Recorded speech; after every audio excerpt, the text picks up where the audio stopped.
Okay, just something about people who are learning languages and all these nearly bilingual Italians who are quite fluent in English. Well, and they post a lot of videos. That's not me. Uh, you know, there's a big difference. And I know I've done this in just some videos, and maybe I made a mistake. I don't know. I just explained some Italian using Greek, and the Greek is my target language. So in a way, we are our tendency is to show off what we know or what we are learning, and we feel important when we explain our language using language we are learning.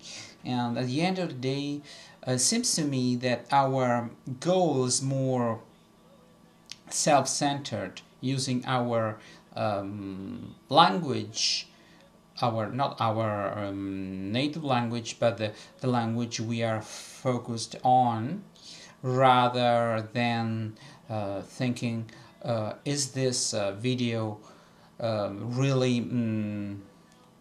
effective? Should I use English, a lot of English, to teach Italian? And I would say no. Actually, the less Italian you use, the better it is, for different reasons. My first reason, because I am a follower of the understandable input approach. So if you have an understandable input, it means that you learn through trying to understand. Sounds funny, but it is like this. If there's no effort, there's no real learning. And what is the effort if I explain everything to you?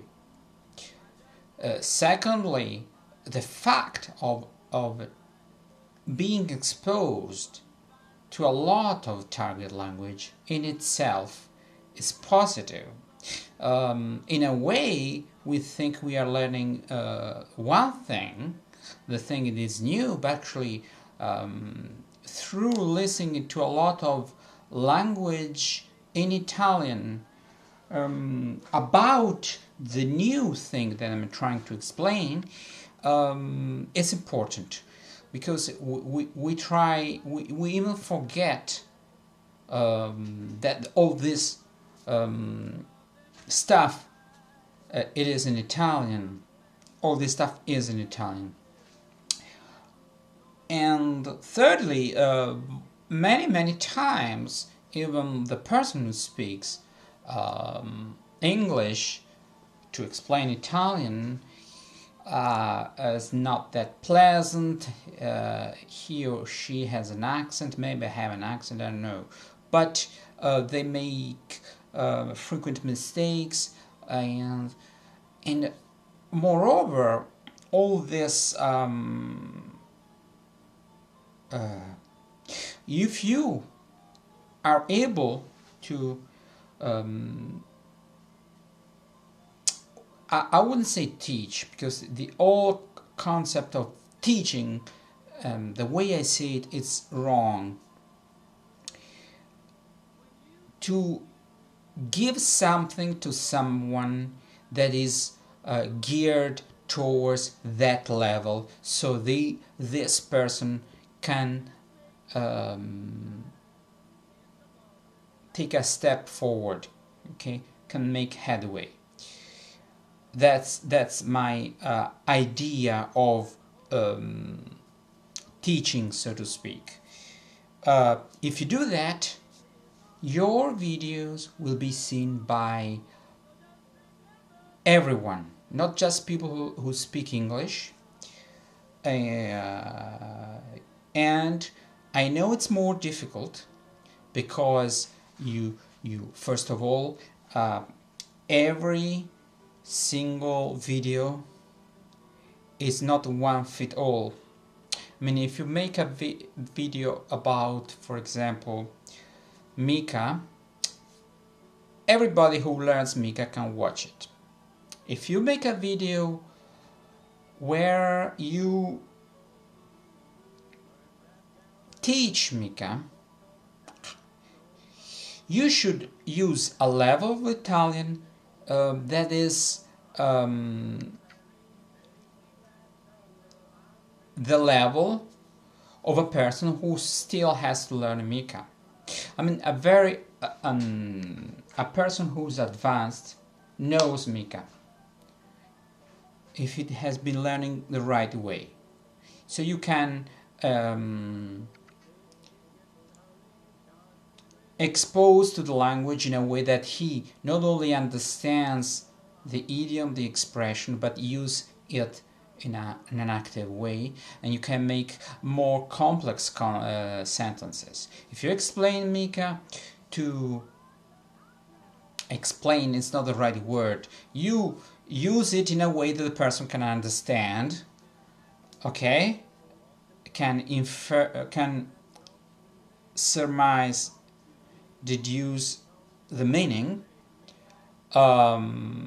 and the person is, let's say, a beginner wouldn't use Mika, in spite of the fact it's quite common, but it takes a level of language a little bit superior to make sentences in a context so the person can understand Mika.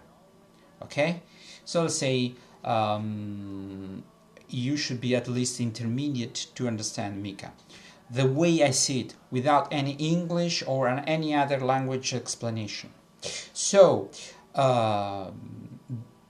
all these things that I said is to demonstrate, to prove that a lot of not target language in a video is not good.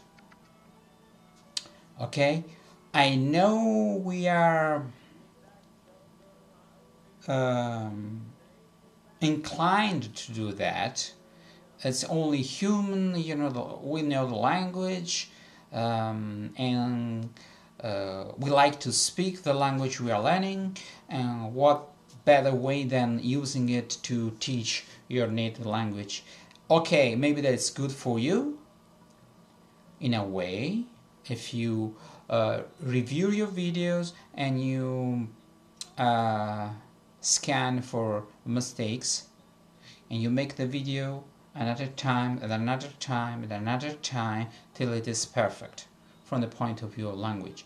So actually this video is more useful for you than the person who are learning it, because you're speaking the language most of the time and you're practicing English, and all these people are exposed to a language that they already know, and to get some information. Well, the way I see it, and that is scientific hypothesis, the way I see it is that knowing rules, grammar, doesn't make you a proficient speaker.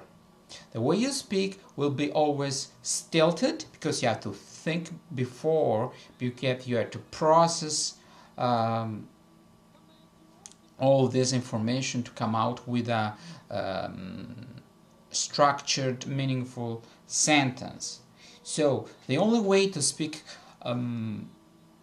fluently, naturally, and moreover without much effort is to internalize structures. So in order to do that, you should be exposed to a lot of meaningful language, and when there is something new, you understand from the context. You are bound to make mistakes, because sometimes what we deduce is not the first time is not right. Maybe it takes many exposures, let's say a lot of exposition to the language in order to guess the right way, to guess it right.